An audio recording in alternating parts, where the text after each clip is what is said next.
Welcome to Weapons of Meme Destruction Podcast, episode 211.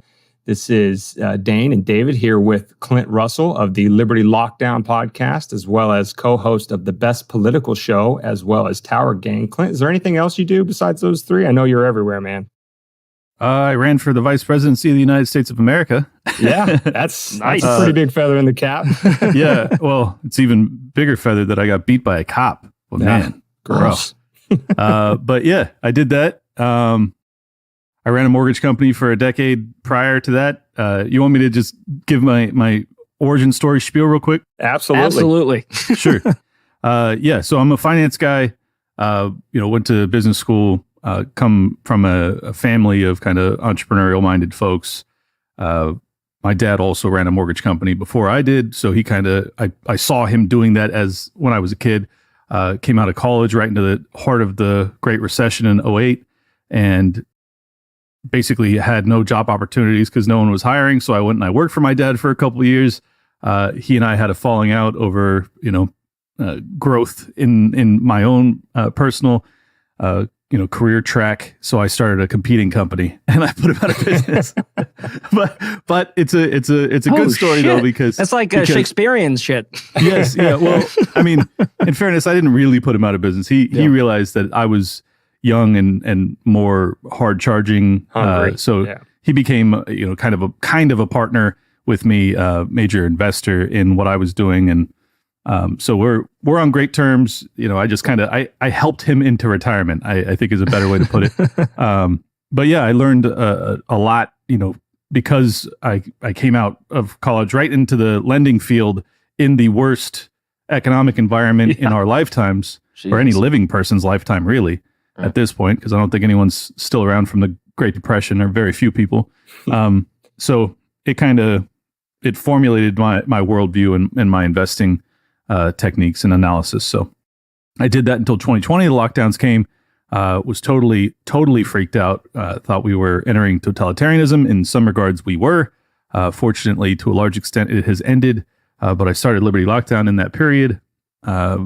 Because of my finance background, I got invited on a lot of big shows to explain real estate markets and lending markets and interest rate policy and central banking policy. Tim Pool brought me on years ago and liked what I had to say, so I became a regular over there. Dave Smith obviously has embraced me too and become one of my good friends. Tom Woods, Scott Horton, all my heroes, they've all kind of taken me under their wings. So that's who I am. That's where I'm from. That's what I do. Yeah, and of those two kind of formative events, right, the 2008 situation and going into that market, and then obviously 2020, were you kind of more of this liberty-oriented, kind of libertarian? I don't know if you would consider yourself, because I'm for example, small L libertarian, precisely because of the fuckery that kind of goes on in the party, which you experienced firsthand. But would you have you always considered yourself of that sort of viewpoint, or did you your eyes got open because of some of those life experiences?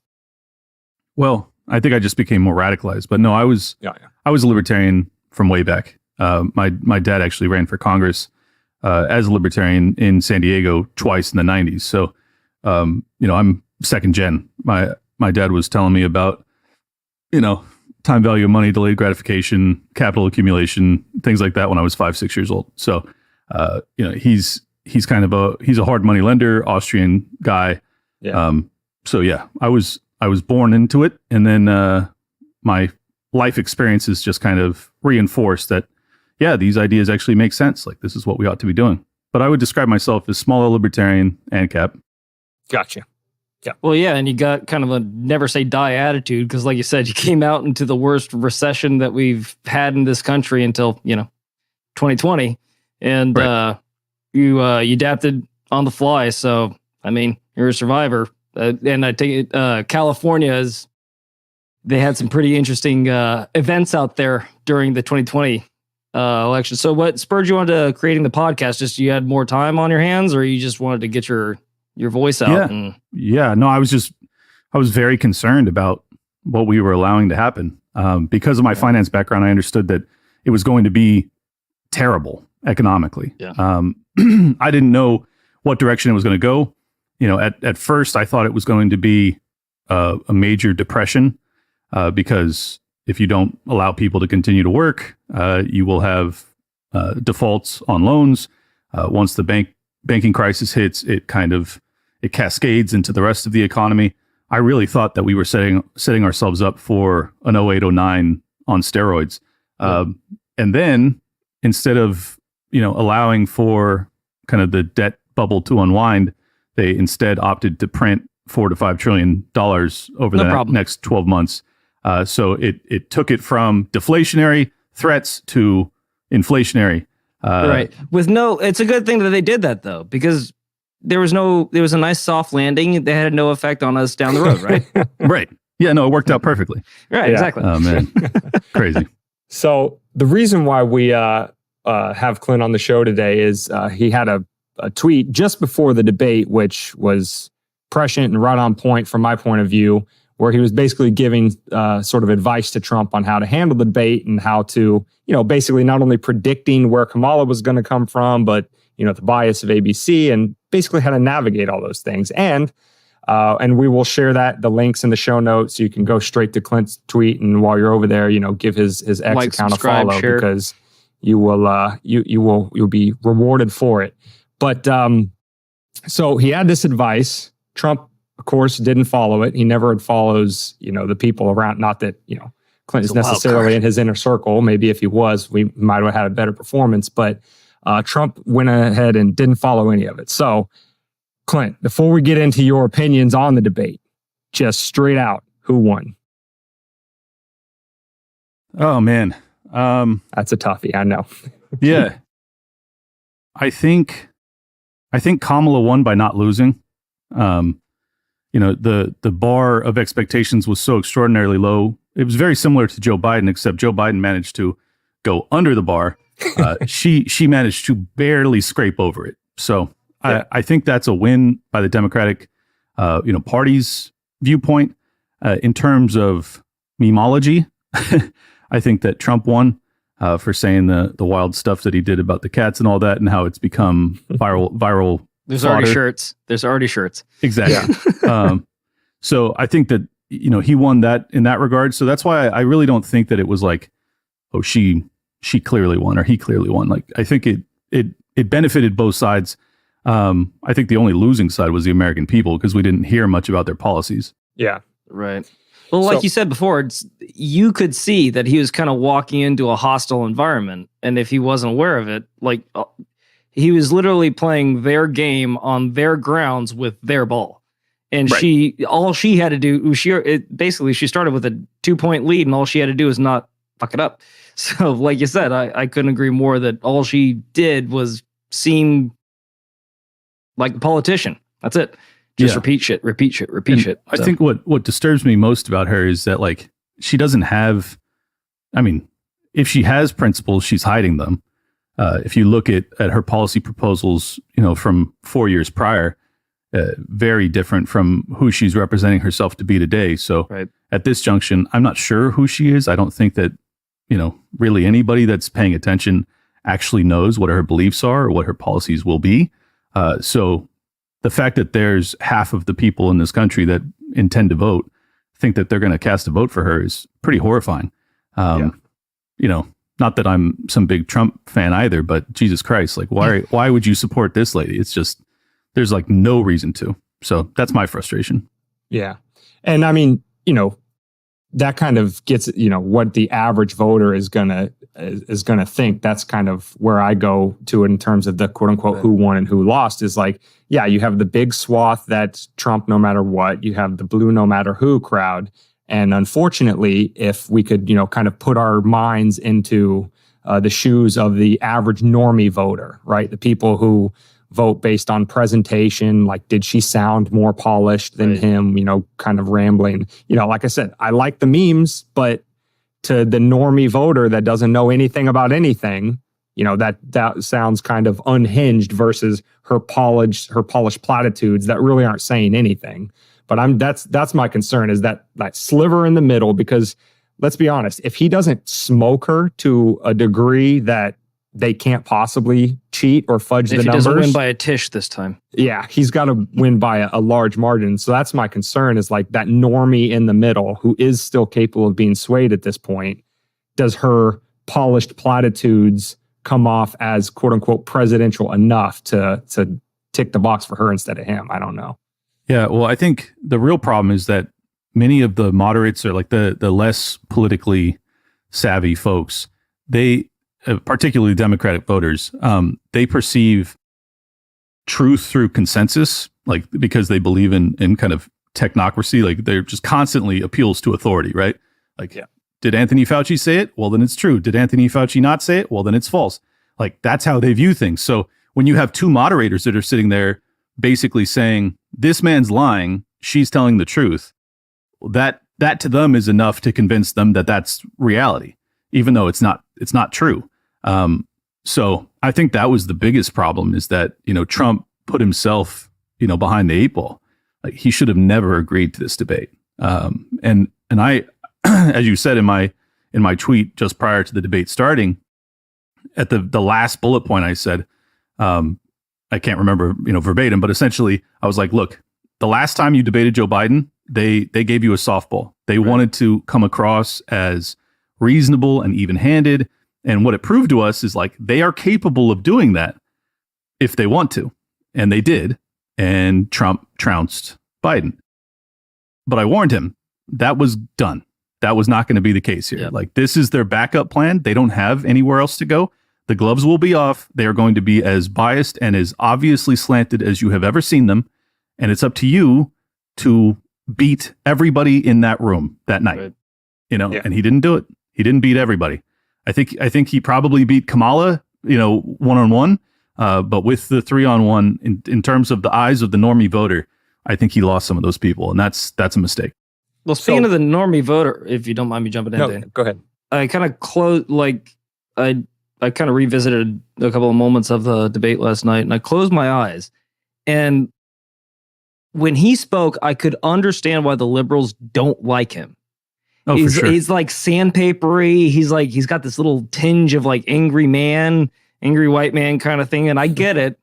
But at the same time, the scary thing to me was that if I closed my eyes and I listened to Kamala, not her words per se, because it's all just freaking alphabet soup and it's just coming out, and she's emotional and then she sinks it in. She's emotional and then she sinks it in. But it just sounded very like a politician. Mm-hmm. And that's familiar. And people like familiar when they're scared of what could potentially happen, especially if you're saying this is the most important election of all time. They might trust the person that sounds the most professional, which, like you said, she sounded like a politician. So yeah. I mean, from my vantage point, I'm only interested in who sounds the most honest. Right. Like, even if I have policy disagreements, like what I'm most interested in is, are you part of the machine or are you not? Are you saying things that you're not allowed to say? Kamala doesn't say anything she's not allowed to say. Like, she is a direct conduit to the financial powers that be, like the people that actually run this country and run this world. Right. Trump clearly says things he's not supposed to say. I like that. In fact, I love it. Like that's all I want from a politician. Make your politicians human again. Yes. I want you to say things you're not allowed to say. I want you to throw sand into the gears of the empire. Yeah. He does that. I like that. But yeah, I understand from like not crazy people voters, because I'm one of the crazy people. I can totally understand why they go like, she sounds more professional. She's but man, if that's how you're still voting after 2020, I think you need to wake the fuck up. Yeah. Agreed. And I think on the one part of your advice that he kind of tracked a little bit was the contrasting 2019 Kamala versus 2020 Kamala. Yep. And that a little bit. And that either one of them are repulsive to most voters.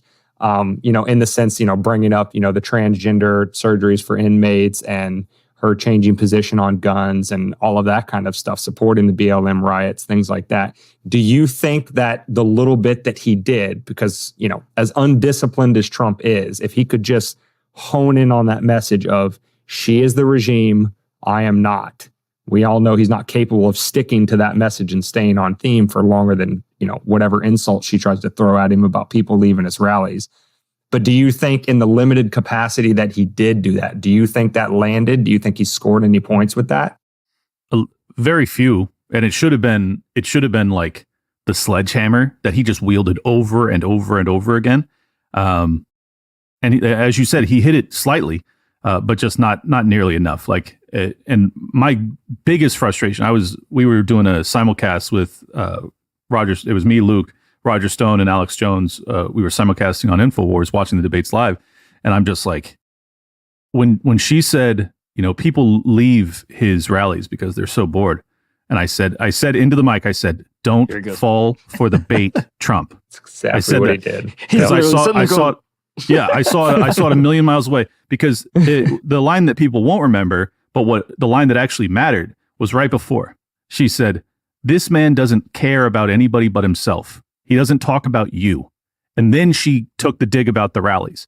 And then he took the bait. It should have been, no, this is all about the American people. He kind of did it a little bit. He's like, no, we have a movement, the rallies, there's so many people because it's a movement. But that's not the focus. That was not the focus. It was still a strike at his ego, and he couldn't let it go. And it's his biggest pitfall, man. It's his biggest mistake. He should have pivoted to, look, the whole reason I'm running again is because you have weaponized the justice system against me. And I know that you are, not just me, but the J6ers and the people of this country know that they now no longer live in a free country, because if you're willing to do what you've done to the former president of the United States, you will do it to anybody. Just constantly connect the dot from his own persecution to the American people, the inflationary pressure to the, shit, he could have mentioned RFK and all the lawsuits that they brought against him. He could have taken a step outside of himself and said RFK, Tulsi, exactly. And I even said that in the tweet too, I think. But yeah, it's very frustrating, man. Very frustrating that he's, and because I was sitting right next to Roger Stone when this debate was happening, I got to, ask him questions and stuff like that. And Roger's been very open about it. Trump doesn't prepare for debates. I know that's hard to believe, but he just goes in and freeballs everything in his life. And God bless, I respect that the authenticity of it. Yeah. Yeah, exactly. But there is also just something to be said for having trusted advisors around you that can just be like, hey man, I want you to freestyle this, but here's the three things you've got to connect. Right. You've got to connect to the audience. And I could have, the tweet I gave would have given him that. He just needs someone in his inner circle that isn't so fearful of him that they'll just tell him, look, you're the best, you're the greatest, blah blah blah, biggest movement, your dick's huge. But exactly. You have to connect on these 3 points. And I'm not sure he has that advisor, and that concerns me. Yeah. And I hear you that he didn't connect the points, not only on, like you said, connecting his persecution to the American people, but also one of the first things they'll tell you in terms of narrative and storytelling when you get up to do an opening statement or closing statement at trial, right, is if you can flip the theme of the other side, that can be just a completely world ender. Right. And so the theme that she kept coming back to, which I've seen all over Pete Buttigieg, people all over X on her side, talking about this whole thing of her only client that she's ever had is you, the people. Well, right. the obvious play Same thing for with that. Prostitutes. Exactly. Yeah. Hey now. The obvious play for that is to say, okay, let's run with that.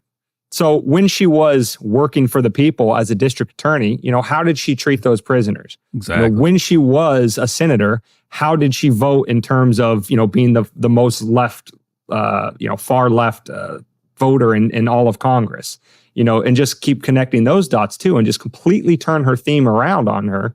And, that's asking way too much of Trump, I know. Or just add to it the amount of campaign donations that she's receiving from every CEO for every Fortune 100 company is supporting her. Cheney gave his pass to her. No, I know. That's all I need. That's all I need to know. And he did a good job of connecting on that one. But I think this is the mistake that we make when we analyze these things, is because we aren't lefties. We don't look at it through their lens. Trust me when I tell you, if he had emphasized every CEO for the 100 biggest publicly traded companies in the country were supporting Kamala Harris and not Donald Trump. How can you say that your only client is the people? How can you say that you're here to fight the greedy corporate capitalist system? It is a sledgehammer to her narrative. He didn't do it. Cuomo, just the week before, or not a week before, but a couple of weeks before the DNC, he was pointing out, like, all those seats up in those box seats are 500,000. And when she's telling you that she's going to tax billionaires, those sons of bitches are billionaires, and they're clapping and going along with it. If you think they're getting taxed, you're out of your goddamn mind. Exactly. I took a little liberty at the end there, but but he already said it. So, I mean. Yep. Well, and Tulsi Gabbard already destroyed Kamala Harris with what Dane was describing. Like, that's years the angle that you had to take. Yes. Literally 4 years ago. Yeah. 4+ years ago. Like, that was the angle he had to take. It would have been vicious, and he just didn't do it. Like, these are the, as someone who's, debated publicly and debated on streams, countless times at this point, it was just like, this is 101 stuff, man. Like, this is not high level. This is kind of basic. And you're running to be the president of the United States. Oh, and might I add, you're probably going to spend the rest of your life in prison if you lose, dude. So how about you take... Which might be short if they get another crack at him. Yeah, well, or that. So how about you take this a little bit more seriously this go around? So that's what I don't get. I'm bewildered by it. Yeah, and that brings up a good point that I wanted to get your take on, because I've been really struggling with this since the assassination attempt. Is, no matter how much he thinks he needs to play nice with the establishment and all of that kind of stuff, at the point that they actually allow a shot to be taken at him, I would be so indignant, so pissed off, and righteously so, because what's anybody going to say if I get too, bombastic with my language? I can just hold up that moral superiority card and say, they fucking shot at me. Yep. And the fact that he doesn't even want to touch it, he said at the convention, I don't want to recount this forever and all that kind of stuff. Like, that's what unnerves me almost more than anything, is he doesn't seem to have the sufficient level of outrage that you would expect for somebody who was shot at. And so I just want to get your thoughts. Where do you think that's coming from with him? Yeah, well, I mean, where do you think it's coming from? I mean, it tells you that he's scared. Like, if you're not has there ever been anything that Trump didn't think that he didn't say? Like, basically nothing. Yeah, whatever comes to his mind, he just says it. Fat pig, idiot. He'll just dunk on people. But on this, the most obvious thing to say, which you have to know he's thinking, is that, like, they took a shot at me. Like, whether they pulled the trigger or they allowed someone to pull the trigger is kind of irrelevant. They took a shot at the president of the United States. And then again, and he's not saying it. Right. That tells you a hell of a lot. Because if I was him, I would be saying it as loudly as possible to try and dissuade them, because I want my supporters to be on guard. Like, look, they can't do this. Don't let them do this, because I think that they're going to try again. But he's going the opposite route of, I'm going to try and keep my head down. I'm going to try and not piss these people. He's basically trying to play ball with them. Like, they've already shown you, dude. Like, they've already impeached you twice on shit that you weren't guilty of, that Joe Biden was guilty of. They already spied on you with the FBI. They already took a shot at you. They're not going to play nice with you, dude. Like, what more do you have to see to know that? So that's my frustration. And that's my concern. That tells me he hasn't learned anything still. Yeah, well, yeah. Because I get the whole, okay, we're at brinksmanship, let's step back, you've taken a shot at me kind of thing. But the two things I have on that is, first, he had to have known that was possible if he looked at the JFK files that he thought that he said he was going to release and never did. So he had to at least anticipate it was in the realm of possibility even before it happened. But then after it happened, I liken it to this whole thing of, like, if you're a whistleblower, what's the one thing that you can do to save your life is immediately run to the media. Immediately call it out and say, I'm not suicidal. Here's this thing. I'm out in the open. If they come after me now, it only confirms it. And that's, kind of the mode that he could be taking if he wanted to take a sort of like trying to save his own ass kind of thing. Is exactly right. Drive home the point. They've already shot at me once. And if I'm going to tell you everything I possibly can about them just to confirm it, that if they do it again, then, they're basically, playing their hand. And the fact that he's not doing that, I have the same concern you do. That suggests that he didn't learn anything, that he thinks playing nice is going to get him anywhere. He was playing, they brought up the fact that he supported the young boys again. They brought up the fact that he supported white supremacists in the past. It's like, and that was his chance to say, okay, that's cool. You want to bring that shit up?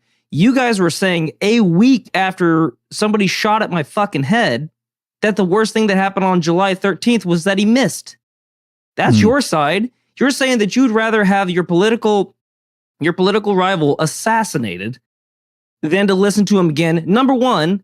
And then number two, for the whole week before that, you were running stories about how the Supreme Court or SCOTUS had said that the president is above reprisals, so he can literally tell SEAL Team 6 to kill his political rivals. Like, all the shit they say he's going to do, they're doing, and they're doing it hard. And so he's not that was pointing his it out. That's the exactly. I mean, and it would have been, again, instead of just debating her, like you said, it would have been a shot to the two moderators as well, saying your people, your words caused this guy to take that shot. But he could go that route, or he could go the more aggressive route and say, I think that the government did it. Either way is powerful. Right. But he did basically neither. So big missed opportunity. Yeah. And kind of what you were saying a little bit ago about, maybe he shouldn't have done the debate. Do you think, because I was thinking beforehand, like, should he do it? Because then obviously everybody, again, ego challenging him all over social media saying he's afraid to debate her. He's afraid to debate her. Do you think he would have been on this side of the debate better off if he had not done it? Again, going into the Lion's Den, knowing how biased it was? Well, I don't know. My angle was you have to negotiate at least 2 debates. Like, you had 3 agreed to with Joe Biden. You can't be negotiated from 3 down to 1. Like, the obvious compromise position, like, you're the art of the deal guy, bro. Like, you can't get 2. So that was my frustration. Not that like, I think that the Democrats would have realized that it would have been really damaging to have her not debate at all. If he's saying, look, I'm prepared to debate twice. They won't debate even, they will only debate once. I'm saying we need at least 2. I prefer 3. He looks like the reasonable person. They look like the people that are scared. I thought negotiating wise, it was just a flop. So did you see his tweet? I guess, or not even a tweet, but whatever it is, over on Truth Social about saying that he's not going to do it again because he clearly won. Did you see that? I saw it. Yep. So yeah, I just kind of wanted to get your thoughts on that. Like, obviously what's he going to say other than the fact that he won? But this whole analogy he had to a prize fighter saying, like, because he won, he doesn't need a rematch, and that's why he's not going to do it again. Because this kind of gets to your point, right? Why isn't he trying to get at least 2 debates and one that's on more neutral territory for him? I get that he's saying she's not doing it, but like, what do you think about his whole analysis of that? Yeah, I mean, I think that his brand is bravado. So, like, he can't say, "Oh, I could have done better." Right. That's not an option for Trump. But yeah, I think that just negotiating wise, it's a mistake. I think that running around saying you won to your base on truth when there's like that doesn't reach the Democrats at all. Like, that doesn't matter. Of course, your base thought you won. So it's not about them. Like, you need to reach the other people. So I think that he ought to be, especially when the rumors were that Kamala Harris wants to have another debate, which was like that was the rumor mill right after the debates, like the next day. If I were him, I would have said, I will debate her every day from here until the election. Like, she has to change her earrings. Yeah. Well, I mean, I just would have said, like, we'll have different moderators. We'll cycle it around. Every fucking day. Because the more this lady talks, the more obvious it is that she's a fraud and a liar and a con man and a danger to the American people. Just keep her going. Every day I will debate her. But he didn't go that route. He says, I'm the victor. I don't need to debate her again. I just think it was stupid angle, man. Honestly, I think if I were him, I want that lady to be forced to talk as much as possible. So take that angle and just hammer that point. Like we've been saying on the podcast, the reason that these people are so fervently behind her is because they have no fucking idea who she was, because they were doing a better job of hiding her the last 4 years than they were doing of Biden, first of all. But I guess what my next question was, it's to everybody. Does it look like Trump is fatiguing? Because last night he looked a little tired. His hair isn't quite as coiffed as it usually is. It's not the same tinge. Yeah, I have a feeling that this whole, with these rallies that he's doing, with this litigation that he's having to deal with, as well as running a presidential campaign, and he's getting older. And I don't care what his goddamn doctor said. He is not the healthiest person in America, especially on the diet that he's on. So I'm starting to worry about whether or not he's starting to fade on us a little bit. Yeah, of course. Yeah, he is. I mean, he's in his 70s. He's facing hundreds of years in prison still. They took a shot at him. He's stressed out of his mind, I'm sure. Also, he's hated by, viciously by, I don't know, 50, 75 million people Mostly in this Rosie country. O'Donnell, though. Yeah. No, but I mean, that wears on you. I really do think there is a toll that you pay for that. Of course. So, and then also just being lied about constantly, that's got to be exhausting. So I think there's just a confluence of things that are tearing him down. They're wearing him down at minimum. So yeah, of course, I think he's definitely fading. The issue is that we need, a prize fighter in their prime to take on this machine. And he's not that, I guess in 15, 16, he was kind of that was his political prime in terms of, wit, but he was also new. People didn't know him. Right. They underestimated him. That's not what they're doing now. They are not underestimating Donald Trump anymore. Yeah. They are mortified. Estimating him. Right. Yes. And they are doing everything in their power to stop him. It's a totally different vibe from the first go around. So he's got to recapture that energy somehow. And I don't know if it's possible. This is why Biden, whatever he took for that national, the State of the Union, and he needs to knock on that door real quick. Well, this is why I was so kind of angry when he picked Vance for his VP slot. I really thought that Vivek is the obvious heir apparent to this movement, in terms of charisma, his ability to go into enemy territory and to just crush these people. Yeah. He goes on CNN, MSNBC, ABC, whatever, and he scares them too. By the way, he scares CNN. Because all that shit that they were talking after he bowed out, or what were they saying? That this is before, I think. Yeah, this is the new face of white supremacy. Exactly. No, that was a different guy, but they did basically say those similar talking points, because they realized oh, dude, this guy came out of nowhere. He's pulling at 7, 8, 9%. That's wild. He's doing that all on his own, basically, just through the podcast circuit. How the fuck is this guy pulling this off? And I just thought, man, he's such an anvil, such an anvil to throw at the media when they lie about Trump. And Vance does an okay job at it, but just Vivek is on another level. Yeah. Yeah. And I mean, because I know you had, what would you call it? Would you call it a debate or more of a discussion with Vivek at the Libertarian Party convention? It was supposed to be a debate, and then it kind of just became a discussion because he and I don't disagree tremendously, but he is trying to convince the libertarians to vote for the Republicans. And I'm like, hey, here's why we don't, I just wanted to, so that's the angle that it became. And so where do you think, because shortly after the Libertarian Party convention, we were pleasantly surprised to see the, I guess if you want to call them concessions to our side that Trump made in terms of the things that he would do that, we care about.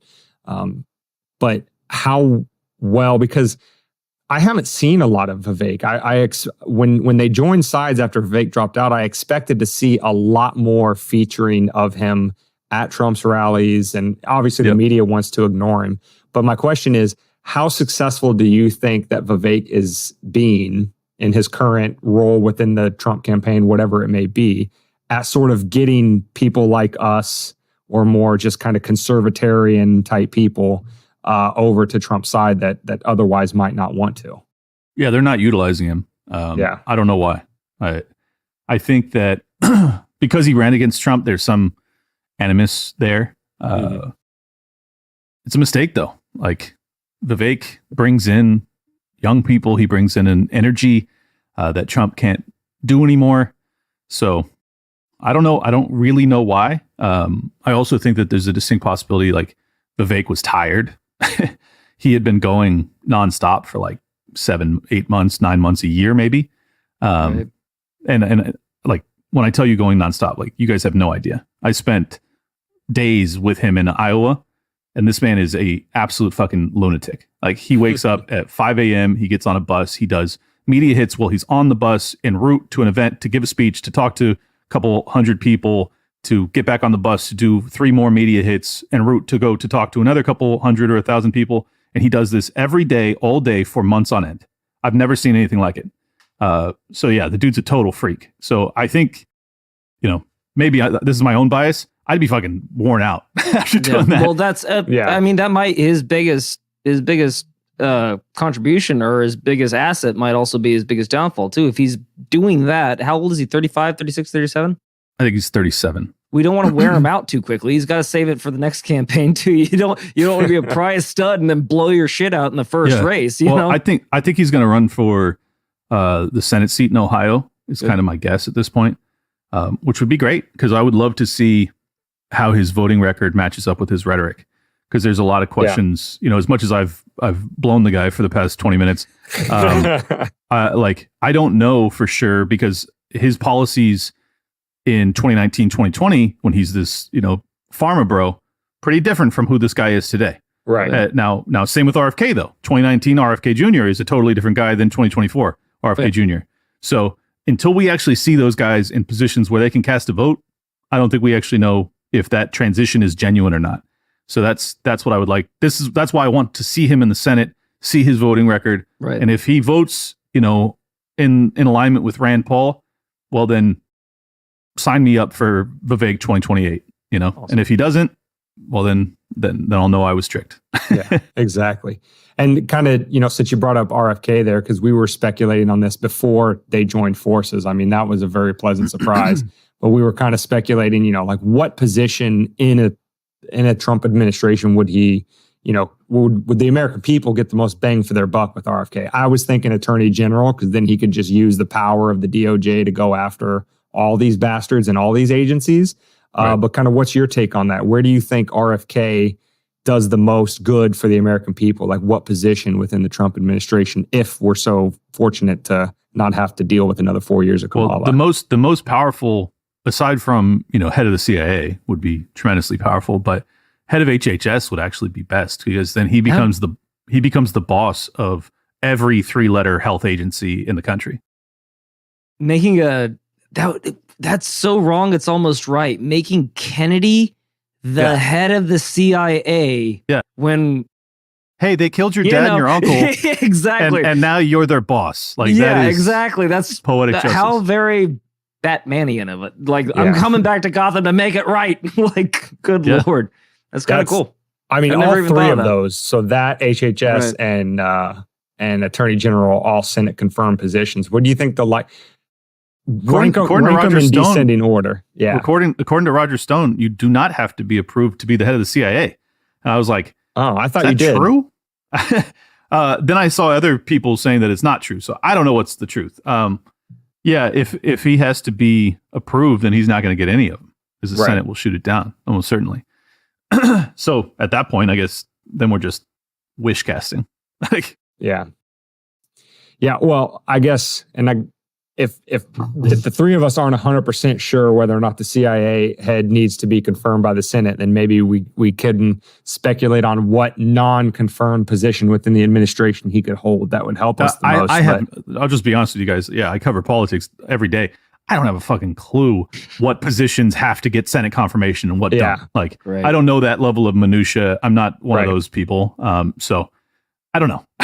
whatever is the most powerful thing he can do without confirmation. Just slot him in for that. I would love to see what he's capable of, as long as it's not like housing policy. Jesus Christ. He wants to do, basically the same stuff that the Democrats want to do when it comes to housing. So F all that. Don't give him that power. No economic decision making to RFK Jr. God bless the guy, but no, absolutely not. Like, let's put him in going after corruption. The same thing Vivek ought to be doing. Yeah, for sure. So I want to return to that theme of bias, because it sounds like I wasn't sure. I mean, obviously we know it's there. Anybody who's at least being remotely objective about it can see it. You know, when you quote unquote fact check somebody 30 plus times and the other person like once, that should be all you need to know that bias is there.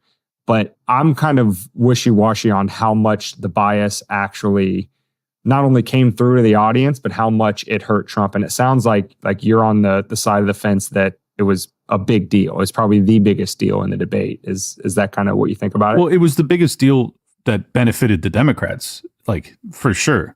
And I just think that, like, I really don't think people understand how most Democrats view news. Like, they view it through consensus. They view it through how many people are saying this is true. Because if Alex Jones is saying it and he's the only one, well, then he's wrong. And not just wrong, he should go to fucking prison for the rest of his life. You know, like, that's how they analyze news. Is that really how you get to the truth? No. You're an infant. You're a child. You have no critical thinking capacity whatsoever. You could have nine doctors telling you that you ought to smoke cigarettes. Should you? No, you idiot. So, I mean, these people are fucking children. But anyway, setting that aside, sorry, I really hate Democrats at this point. Yeah, right there with you, bro. But for them, like, to have the 3-on-1 effect, to have them never fact check Kamala, to have them hit, Trump with multiple fact checks and follow-ups and just incredibly leading conversation. Right. There was a insurrection on January 6th. Do you feel like you could have done anything different that day? And he's like, everything was perfect. It was fantastic. And they're like, I'm not sure that we got an answer there. Would you do anything different? Because, like, democracy almost ended that day. And maybe you should fucking feel bad about it, huh? You ever think of that? Like, that was basically the angle that they were taking. You piece of shit. Yeah. Like, the tone was so obvious, and they think they won. That they think it was a fair game too, by the way. They think they won fair and square. That matters to the Democratic viewers. Like, of course. And granted, the Democrat viewers are going to vote Democrat regardless. So that's not really the issue. It's the moderates, but there are still moderates that are fucking stupid Democrat, worldview people too. And that helped get those people out to vote. And that sucks. And again, it's something that we say I feel like there's another missed opportunity too. Like, when they brought up the January 6th, would you do anything different? They also brought up that he was still denying that he lost the election, and he didn't even make note of 2016 and how they started it. They started it with their Steele dossier, with their investigation. They started denying the election. They started denying democracy, and it was just a 2-inch putt. Like, all they had to do, and that we said it on the podcast back then, we're saying it now still, the door always swings back twice as hard. And if you guys, I mean, it literally followed like a shadow. Like, they said that it was Russia. He said he didn't lose, but he's an asshole for saying it. But you guys didn't lose. Even though Nancy Pelosi, when she was in Oxford, is still doubling down with that musician that ripped her a new asshole over there, still saying that it was stolen. You're absolutely right. He should have been connecting the dots back to Russian collusion, the Steele dossier, all that. But here's an even easier angle that he should have absolutely fucking annihilated, not just Kamala, but the moderators with. He could have said, well, last time I debated Joe Biden, not this election, but the election prior, I brought up Hunter Biden's laptop from hell, and I was fact-checked by you moderator scumbags.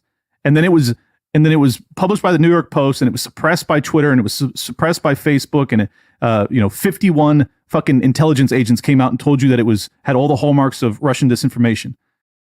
Who was telling you the truth and who was lying? Yeah. If he had just said that would fucking have been line, devastating. it would have set the fucking world on fire. Zuckerberg's open letter. Zuckerberg's open letter just weeks before, and then after the DNC says that Elon has too many privileges. We need to start cracking down on Twitter. It's like, God damn it. Like, they're telling you what they're going to do. Yeah, man. And he didn't even say it. They're literally calling him a liar because he's saying some stuff that hasn't been proven yet when it comes to these Haitian migrants. Mm-hmm. He could have taken that opportunity to pivot to that rant that I just did, and it would have fucking crushed them. I mean, it would have been the most viral thing in this entire election cycle. And it's just like, Why not?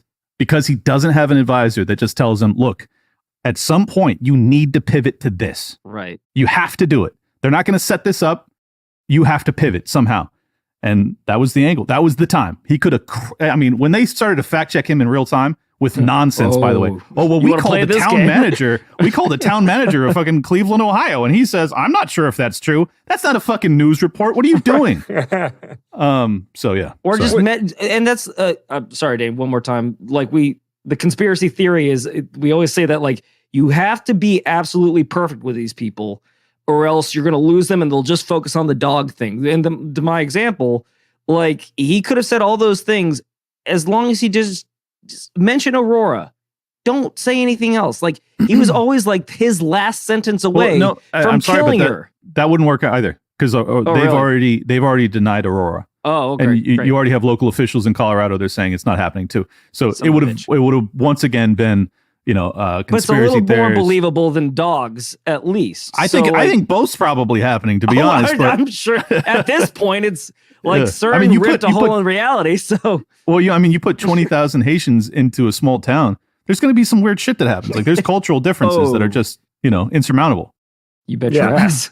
And one of the best memes I saw on this was just like a picture of Haiti and then the Southeast United States. And then they just had a line drawn around the coast of America. And it's like Haiti, a place where, people for subsistence reasons, but also for religious practices of voodoo that have been engaged in, animal sacrifice and that kind of thing for a very long time. But when they cross this imaginary line into the United States, all of a sudden none of that applies anymore. And they're Americans absolutely now. Don't engage in it. Right. Bigot. They're instantly assimilated. Yeah. And, how much, because obviously that's been probably the primary meme, at least from the left in terms of on social media and stuff like that, of trying to make him look like a crazy person for even bringing that up. How much of that do you think is landing with the normie voter who, again, doesn't read headlines, doesn't know anything? I'll be honest. My immediate reaction after was, oh, don't bring this up. Like these are unconfirmed reports. But I got to be honest, the most viral thing that's come from that debate and the thing that's getting a lot of from the young people, the TikTok dance trend shit, it is enormous. So I don't think he reaches those people if not for that moment. I think that that ended up being probably the most viral thing. Now it's a double-edged sword. Some people are going to watch it and go, this man's a lunatic, but those people were probably never going to vote for him anyways. And then there's a lot of women that are sitting at home that are dumb as fuck that go, oh my God, there's Haitians that are eating cats. I don't want them to eat my little fluffy pet here. I'm going to vote for Donald Trump. There's a lot of idiots that think like that. That simple. So, yeah. I'm just they're going to sometimes you overthink things. They're going to vote based off of what Taylor fucking Swift told them to do. Ugh. These people are absolutely brain dead.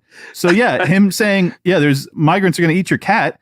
That's enough to get a couple tens of thousands of women to the polls. And then, said, I'm not just a hater of Democrats at this point. I'm also a misogynist, apparently. But whatever. Hey, man, if you're going, you're in good company. Well, I don't know if we would be classified as good company, but we're in the same company, good or bad. I don't know. We're all going to the same place anyway, right?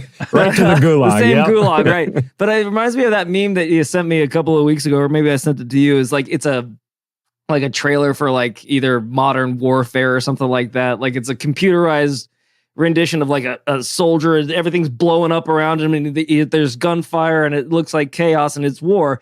And it says, me and the boys, because all of our girlfriends voted for the cackling cunt because Taylor Swift told her to. It's like, oh shit. Yeah. Huh?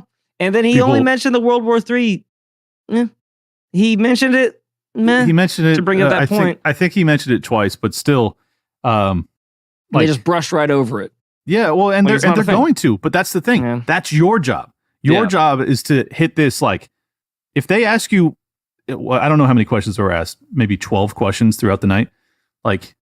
You need to pivot to the 3 things that matter most on 6 of those questions.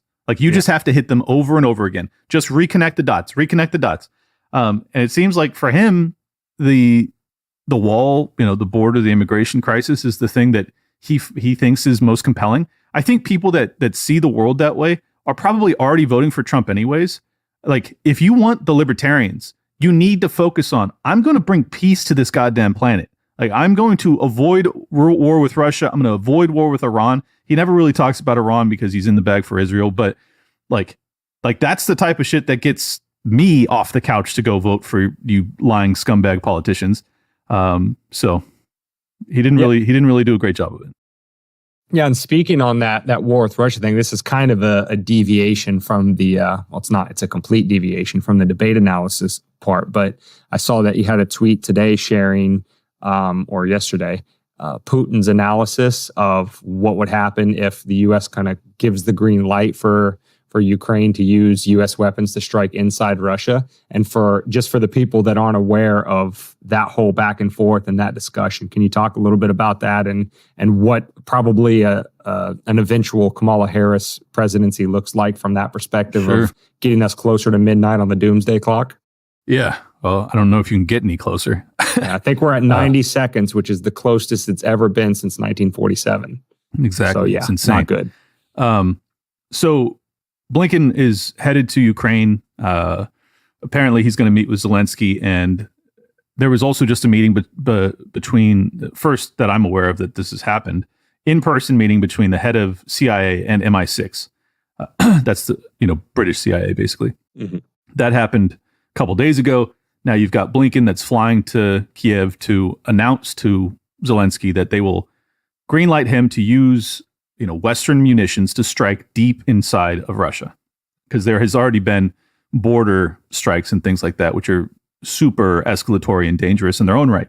But there's these missiles called Storm Shadow missiles, and to the best of my understanding, they're not built in America. They're built by the British, I think. But basically, nothing happens in Ukraine against Russia if you don't get America's sign off.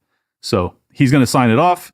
The Storm Shadow missile, the reason that it's so such a big deal, it flies at a low altitude, so it can't be shot down. It has 3 different types of like geo-tracking surveillance technology, where it has GPS, but it also has like radar from the missile itself, and it also has like some other ground version of tracking or trajectory analysis and guidance.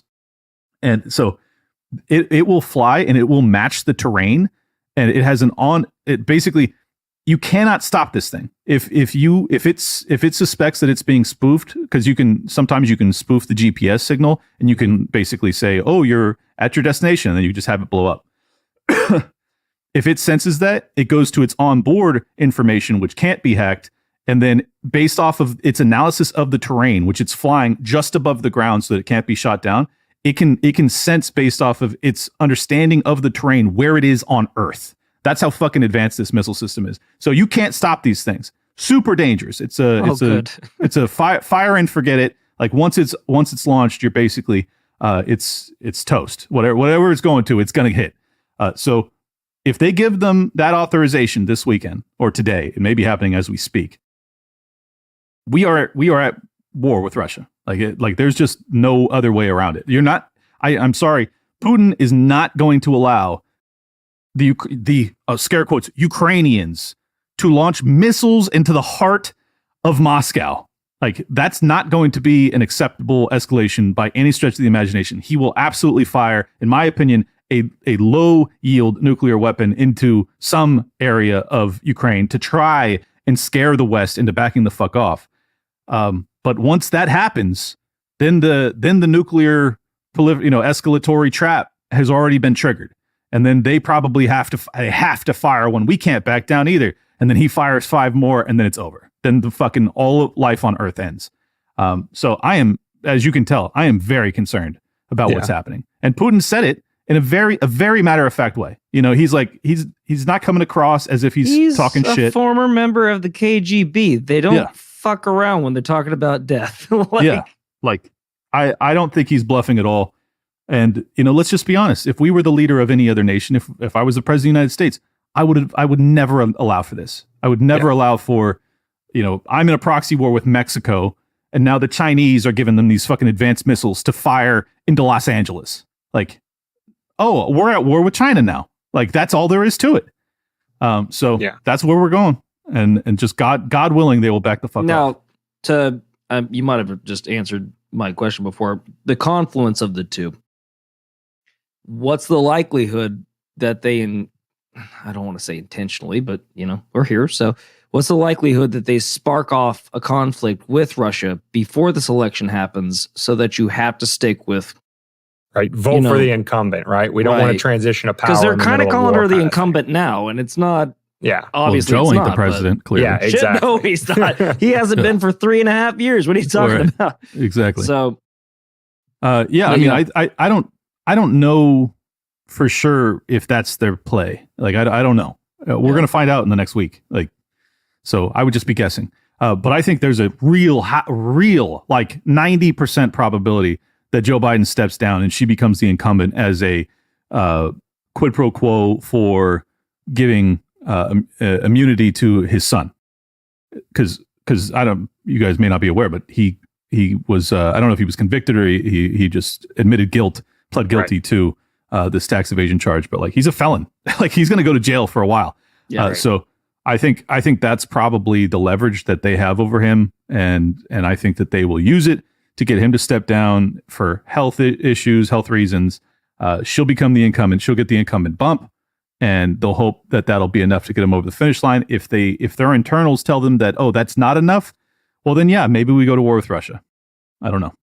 Yeah. Well, and I mean, your explanation on just how highly sophisticated this weapon system lends a lot of credibility. And, it sucks that we have to say this because you can't just say objectively true things without being labeled, a sympathizer for some evil bastard around the world. But yeah, I love Putin because I don't want to die. Yeah, exactly.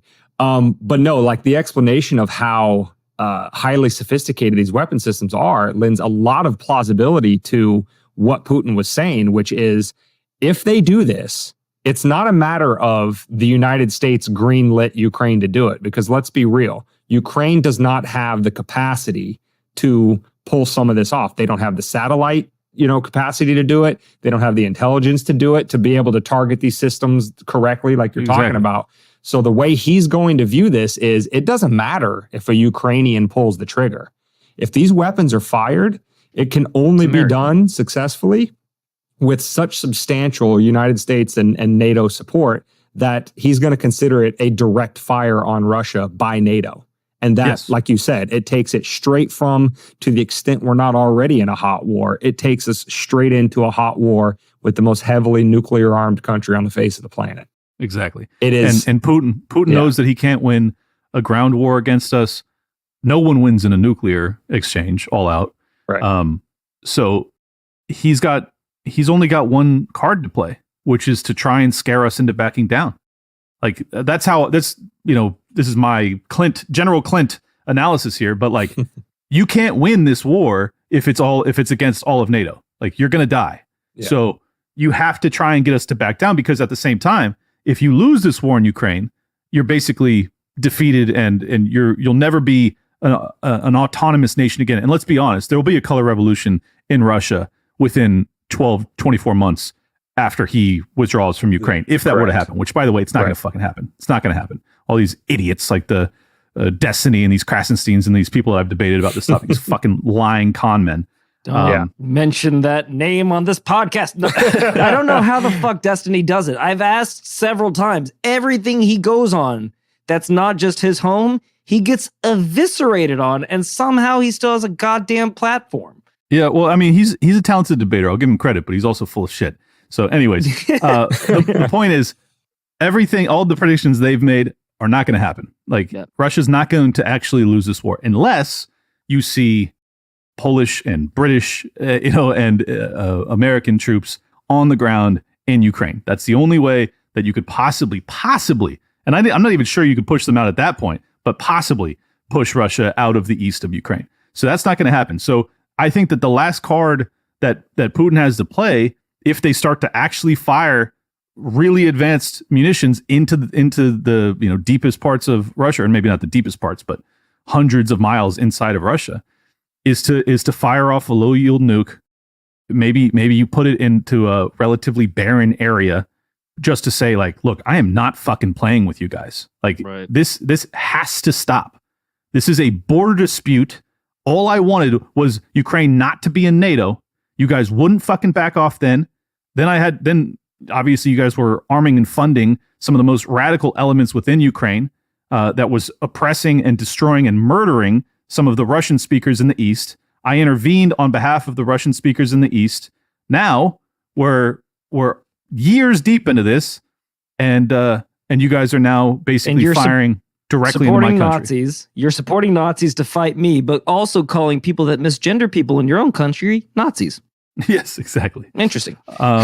So I just think like it puts me in a weird position because I really don't like Putin. I don't want people to get that vibe from me, but at the same time, it's so obvious that this man has been far more patient and way more patient than any president in my lifetime. Like any president in American in the past 40 years would have fucking probably already started World War III. That crazy nut job blew up his own pipeline too, because he just wanted to harbor some bad will towards America. What a nut job that guy is. To his number one export, he wanted to make sure he wanted to make sure it was harder to make money. I mean, it's hard to get to it. It's 200 feet down there. That's impossible to get there for any of our technology. Yeah. And by the way, that was almost certainly planned by Zelensky, or like it was greenlit by Zelensky and the CIA. Like I'm 99% sure. So like we have been taking like subterfuge level attempts to basically start this war for years, decades. And then we haven't even gotten to the biolabs and all this other stuff that exists over there. I won't. Whole nother episode. I won't go there. But my God, what a mess. Yeah. Well, as hopeful of a note as we can try to leave this on, what's your, because again, we in our libertarian circles, right? It's always, buy gold, buy bullets, grow your own food, that kind of stuff. But sometimes that is difficult for those of us that live in more densely populated centers. We don't have the land to be able to do some of that stuff. Florida and California. Escape things when shit goes ass-shaped. So, I don't know if you've been talking to people on that kind of stuff, but what kind of pointers do you have for what we lovingly call our followers, our subscribers, we call it the sane space. We're trying to grow the sane space as much as possible. You got any advice for the sane spacers on how to steel themselves, make themselves as self-reliant and self-sufficient as possible if, God forbid, Empress Cackles gets elected and, does march us off into World War III? What's the little guy on our end supposed to do to try to steel ourselves to that as much as possible? I mean, let's be honest. I think your audience probably already has the answers to this. Like, yeah, your own food, your own personal self-defense, your own assets that you actually physically own, be it cryptocurrency that's anonymous or, at least held in a cold wallet, to precious metals that you keep in a safe. That's it. That's all you can do. And then beyond that, just try and be, active so that it doesn't become the worst possible scenario, which is why I started to speak out, which is why I ran, in the Libertarian Party, is like, I just wanted to try and put my fingers on the scale ever so slightly. I think that's all we can do. And then I'm not a religious person, but I definitely then just pray, like to whatever God you want to. Exactly. Just pray, because this is really existential. And, I have to believe that at some point cooler heads will prevail, just because this really, like, no one's safe from this. People always go like, oh, this is the depopulation agenda, and they've already got their bunkers set up, and they just want to, like, these people have lived really good lives, and they don't want to live in a wasteland. And who's going to serve them their steak after the apocalypse? And they don't want to live in a bunker forever. Right. So they don't want to see nuclear holocaust either, in my opinion, unless they're actually, demon spawn. Demons, right. Possessed by Satan. In which case, they probably do. In which case, we're probably all dead. He's a lizard. Anyway, sorry, I had to get one Alex Jones in there. Yeah. So that's I guess the silver lining in all this is, like, let's hope that they still have the desire to live a decent life, and they will back off at some point. Yeah. Yeah, I got to say we're 100% on board with you there. And I mean, to the extent that you can build a network out with as many people around your physical geographic location to just, you want to be with good people that you trust to be in a foxhole. And I guess if there is any silver lining coming out of the COVID years, is it kind of made everybody go mask off, pun intended, that you maybe had a lot of friends and family about you or around you that you would wonder if, the chips were down and you were in a foxhole, do you want to be with this person? Yeah. And for better or for worse, you found out that a lot of those friends and family aren't those kind of people, but there are a lot of other people that you may have met after the fact, or maybe while we were going through the crucible, that are good people that you want to be around. So that's what we're trying to do with the Sane Space, grow it as many people as possible. Like you said, to use your metaphor, put as many thumbs on the scale as we can to try to tip it in the direction of sanity, objectivity, liberty, freedom, that kind of thing. So peace, prosperity, please. For sure. Absolutely. And, you may say I'm a dreamer. You're, I found out that my grandma would almost certainly report me to the, Gestapo. Oh my God. Yeah. Yeah. For sure. Like she would. So yeah, That's but on the inverse of that, I now know people in Argentina and El Salvador, in New Hampshire, in Texas, in Florida, that like, if the shit were to really hit the fan, like they would gleefully accept me into their little enclave of commune, personal defense. So nice. Very, very cool. The network that I've built over the past 4 years since I started doing this is like unbelievable. It really is. To totally have changed my life, uprooted my life, moved from the West Coast to the East Coast, and basically abandoned my family and so many of my lifelong friends. And now I have an entirely different network of people that will probably be lifelong friends. And it's, I don't know, if you're willing to take the leap, you can change a hell of a lot in a relatively short amount of time. So start now though. I think that's the biggest piece of advice is like, do not put it off. Do not pretend as if like, oh, I'll get to that in 2025. Like, bro, we could be in fucking... There is no tomorrow. Just keep playing the Apollo Creed. There is no tomorrow, Rock. Yeah, exactly. Exactly. Yeah, exactly. Excellent. Well, listen, man, thanks for coming on the show. Do you have what Twitter, any handles that you want to plug? Sure. The podcast? Yeah, of course. Liberty Lockdown is the show on YouTube, Rumble, Apple Podcast, Spotify. If people just search Liberty Lockdown, it'll come up. They could subscribe there. I think they will enjoy it. Free, full money back guarantee, even though it doesn't cost anything. So at Liberty Lockpod on X, got a hell of a lot of followers over there, which is really how I built this network and built the show itself. So yeah, if people don't follow me there already, they ought to. I think they'll enjoy it. And I also do the best political show. It's all one word. We Are Change on Rumble. We have an exclusive deal over there. So just search We Are Change, one word, and you'll find that. As I said, we just had Alex Jones and Roger Stone on. It was a crazy episode, 4.5 hours, debate coverage. It was nuts. But awesome. Second time I've got to do a show with Alex Jones, who's one of my heroes in this space. Even though we have some disagreements, but still, he's a legend. He's a fucking monster, man. Yeah, he's awesome. Yeah, I love it. And, the Alex Jones swear jar is overflowing at this point. and then Tower Gang. If you want to see the more racist and retarded version of myself, that's where I let loose every Wednesday night, 9/11 Tower Gang, and they can just find that wherever. Awesome. And we'll definitely be putting links to all of that down below in the show notes page, so make it easy for the Sane Spacers to go check you out. Thanks, Clint. Thanks for your time, your thoughts, and more importantly, for all you're doing to advance the cause of liberty. Because and you guys too, man. It's all hands on deck moment. We need as many people that are like minded as possible, trying to tip this thing in our favor, because we are outnumbered, unfortunately. So we can only win through effort. that's how I look at it. We're not outgunned.